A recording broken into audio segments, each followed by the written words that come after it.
Cagliari strappa un punto importantissimo sul campo dell'Inter e lo fa al termine di una partita condotta con grande attenzione e con grande saggezza, anche nel momento in cui poteva perdere la testa. Perché poteva perdere la testa? Perché quando vai sotto su un campo così difficile non è semplice continuare a rimanere amalgamato e riuscire poi a costruire un tentativo d'attacco. Il Cagliari ha iniziato bene fin dalle prime battute con Cragno tra i pali al posto di Olsen, che ha mostrato immediatamente il portiere cagliaritano di essere in palla. Gli mancava forse ancora il lancio lungo con i piedi, che ha sbagliato in un paio di occasioni, ma è stato determinante in almeno 2 o 3 occasioni quando l'Inter è andata al tiro. Nelle prime battute un'occasione per parte, prima Simeone e poi Lautaro Martinez. Il gol è arrivato, l'equilibrio è stato rotto al 28esimo su un cross da destra. Lautaro Martinez ha spinto alle spalle Valukiewicz, per l'arbitro non in modo così consistente da poter decretare l'annullamento del gol. Insomma, episodio che ha lasciato l'amaro in bocca al Cagliari, che però non si è disunito,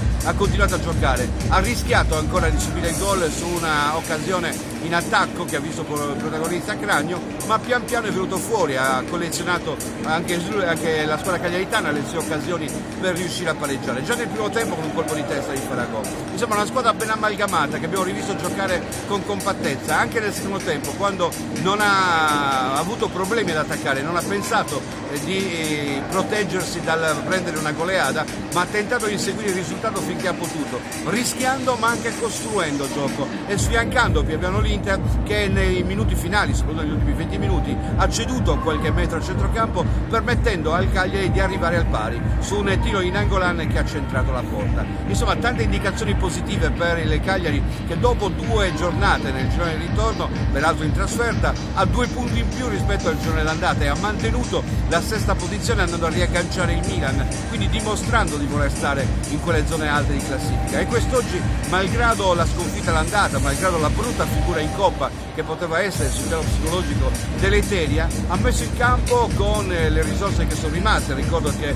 aveva gli uomini veramente contati, ha messo in campo una grande prova di carattere, ma anche con le geometrie che sono ritrovate, il dinamismo che si è ritrovato, anche la corsa dei suoi calciatori. Nel finale poi